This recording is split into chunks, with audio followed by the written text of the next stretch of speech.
Hi friends, so today I am back with another story. Today I will read aloud the story named The Postmaster. This story is written by late Rabindranath Tagore ji. So without wasting much time, let's begin with the story.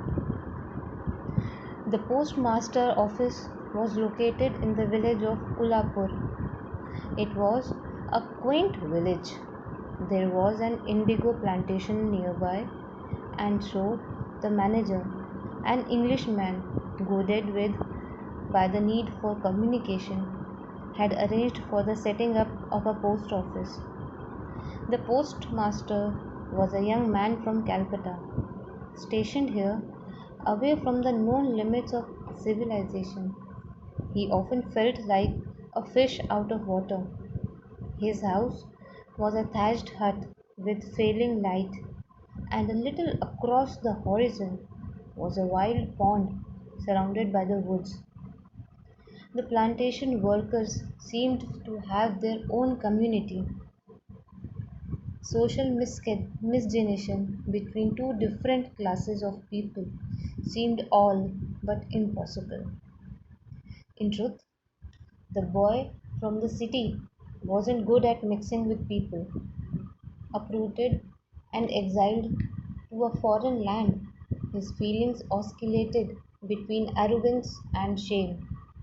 He rarely met any of the villagers. It didn't help that there wasn't a lot of work to begin with. At times, he tried writing. He wrote poems, poems of endless waiting, poems in which the marrow of life seemed to resonate with the faint tremble of young leaves, where the memory of existence was rejuvenated by the sight of rain clouds. And yet, in his heart of hearts, he knew that the only way he'd welcome the sight of a new life would be if some fantastical jinn from the Arabian Nights arrived at night, unawares, and secretly swept away this maze of maddening vegetation.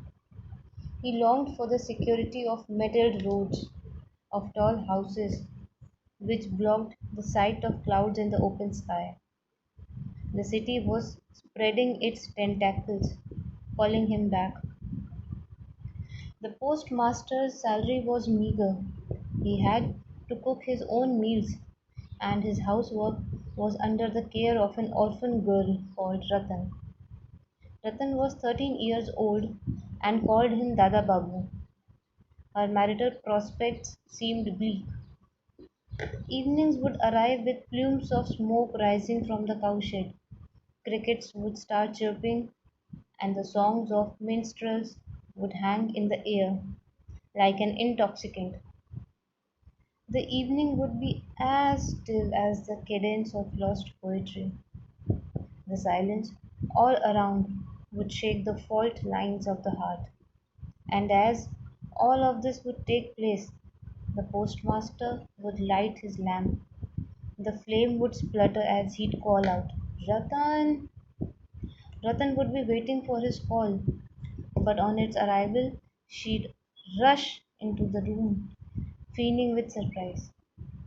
You called me, Dada Babu? Are you busy, Ratan? Well, Dada Babu, I need to make and go the fire. You, you can afford to do that later, can't you? Do be a dear and dress my tobacco. Ratan would enter with coal-filled hookah, blowing on it feverishly as beads of sweet sweat danced on her forehead.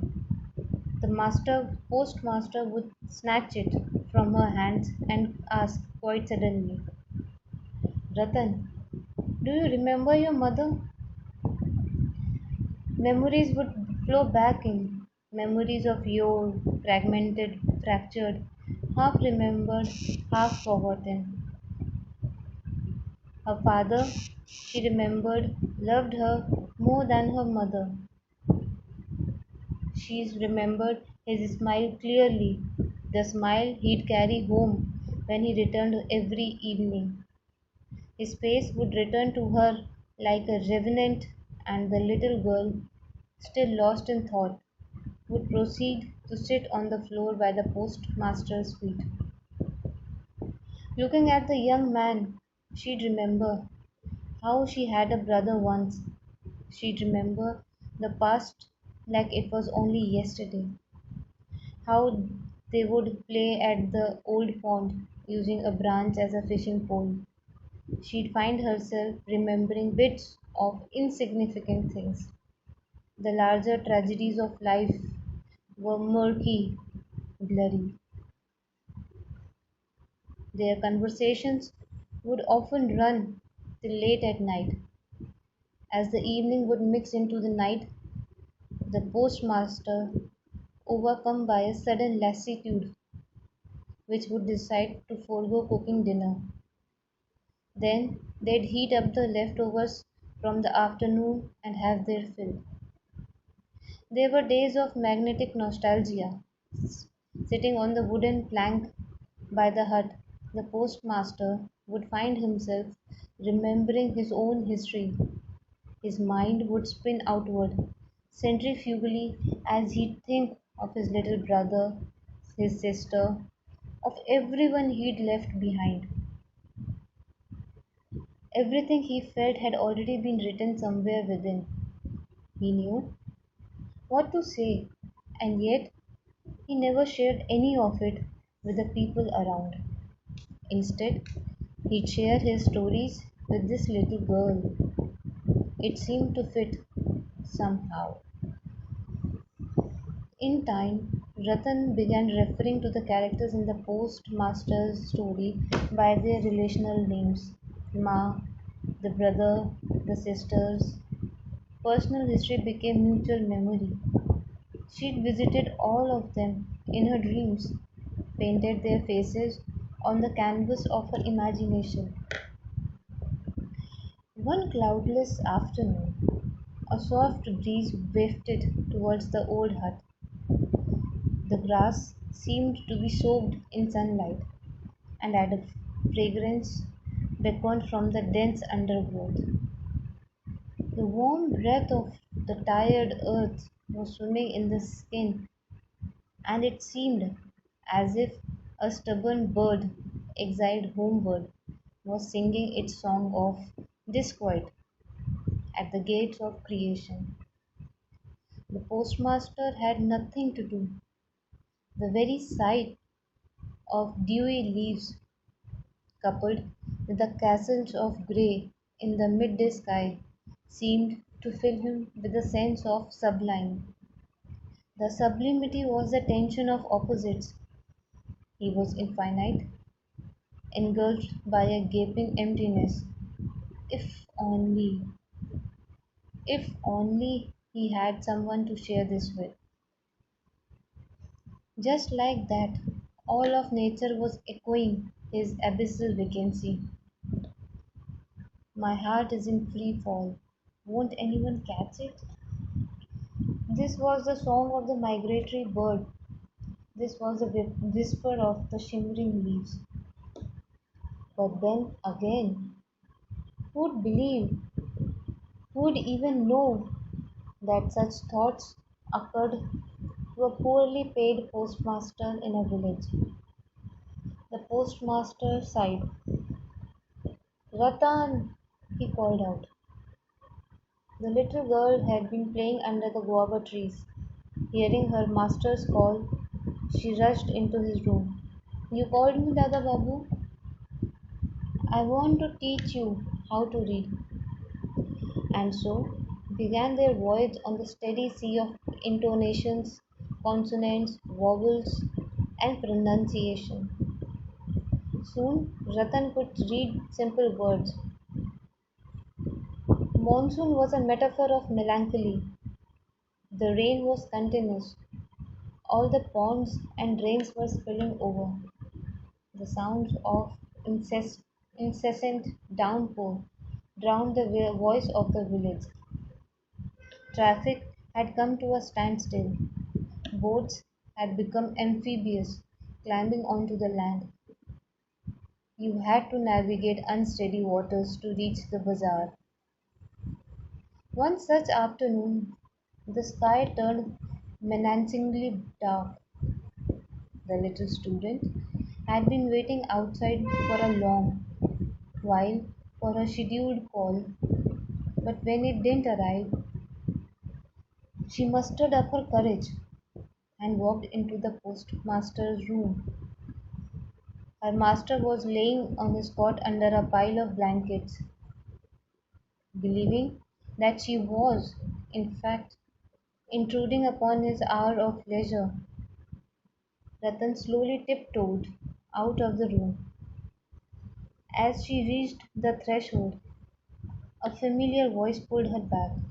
Ratan, the girl turned. Were you sleeping, Dada Babu? The postmaster's voice was weak, tremulous as an autumn leaf. I don't feel so good. See, could you touch my forehead? Stuck there in the middle of nowhere, his broken body ached for a touch of familiarity. He thought of his mother. He longed for the gravity of her hands on his burning body. He wanted to believe that his mother and his sister were right there in that room. But there was someone in that room. Something was happening to Ratan. The pale fire of steady resolution crackled under her skin. In the force of an instant, she assumed the authority of a mother. Rushing out of the hut, she called the local doctor, stayed awake for the entire night, crushing herbs and feeding them to her patient, punctuating the stillness of this frightening night with the words, Are you feeling better, Dada Babu? It took the postmaster weeks to recover from his illness. When he had completely recuperated, he thought to himself, enough is enough now. He had to get out of here. He had to. He immediately wrote a letter to his superiors in Calcutta, asking for a transfer on medical grounds. Her duties relieved, Ratan spent her days outside his room, book in hand, waiting for that old call. But the call never arrived. She crept into the room from time to time, only to be greeted by the sight of a strange weariness. Her Dada Babu would be there, sitting quite still on the small stool or in bed, looking up at the underbelly of the thatched roof. And while Ratan waited for her familiar call, the postmaster spent his days waiting for a reply to his letter. Not wanting to be caught off guard, the little girl could often be seen sitting outside the postmaster's room, studying her old notes diligently. Finally, after weeks of waiting, Ratan was called in one evening. Nursing secret excitement and tender trepidation, she walked into the room. Dada Babu, you called me? Ratan, I am leaving tomorrow. But where are you going, Dada Babu? I am going home. When will you come back? The postmaster pursed his lips. I don't think I will. Ratan stood still for a while. Words seemed to be losing their way in the labyrinth of her silence. Oblivious. The postmaster continued. I had written a letter to my superiors in Calcutta. He then proceeded to tell her how his request had been accepted and that he'd be leaving the moment the new postmaster arrived. A long silence ensued. The world was still, utterly still. The faint flame of the earthen lamp flickered meekly. The rain had sliced through the skin of the roof. A steady stream of raindrops formed the puddle in the corner of the room. Drip, drip. After a while, Ratan slowly got up. She walked up to the kitchen and busied herself in preparing dinner. It took longer than usual. The wait was filled with words to say, but the silence, deafening and absolute, seemed to fill the distance in between them. Once the postmaster had finished eating, Ratan looked up at him. Dada Babu, will you take me with you? The young man stared at the girl and then laughed. That's ridiculous. He didn't feel the need to explain the little girl the incongruity of her innocent plea. That night, suspended between the fields of dream and wakefulness, a single phrase echoed in the caves of Ratan's heart, the sound of familiar laughter. One phrase. That's ridiculous. The postmaster woke up the next morning to find his bath water ready. He'd carried across his habit of bathing indoors from the city. Unable to ask him when he was leaving, Ratan had left the hut early in the morning and kept the water ready for him as one last act of service. When the little girl was called a while later, she slowly walked into the room and stared at the man standing in front of her. I'll ask the new postmaster to take good care of you, Ratan, he said. You won't even notice I'm gone. It was true that these words were born out of feelings of love and sympathy, but they fell like flames on the petals of the girl's heart. Ratan had spent her days tolerating ridicule, numbing herself to insult. When she wasn't ready for wars, this was unexpected gift of kindness. Shaking, she burst into tears. No, no, Dada Babu, you don't have to say anything. I don't want to stay here. The postmaster stared, taken aback. He wasn't used to the Ratan's outburst of emotion. The incumbent arrived shortly. Once he'd explained everything, the old postmaster got up, ready to leave.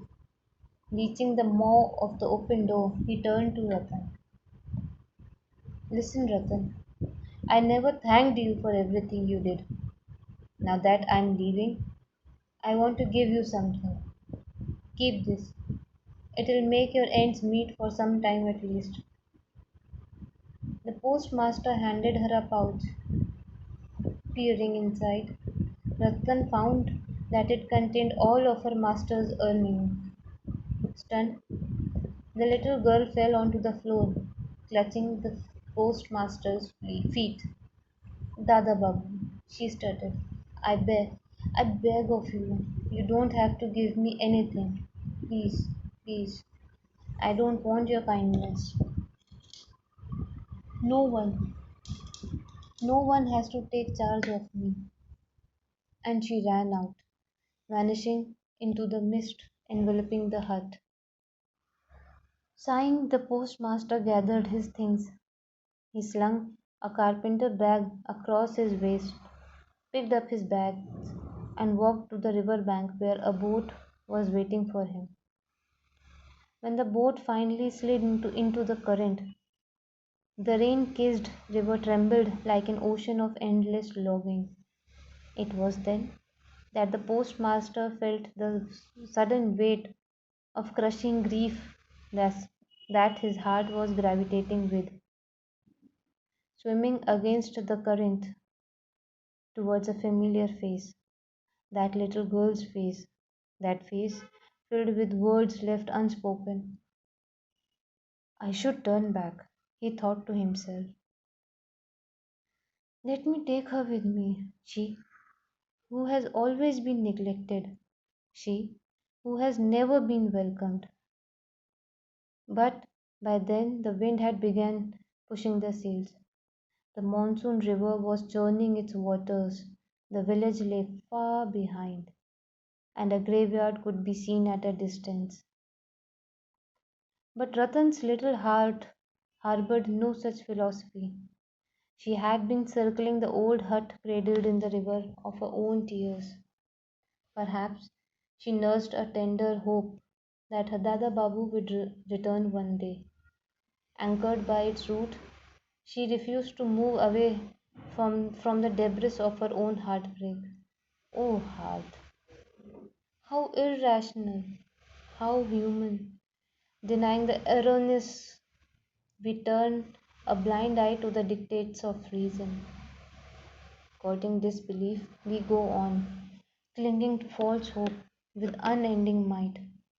We go on until the day the cords are cut, until the day the heart is bled dry and fly finally cracks. And then we wake up, opening our wounds once more. We run back to the same place, to those same faces, to that same this precipice of disaster, welcoming danger, challenging life with all its misadventures, ceaselessly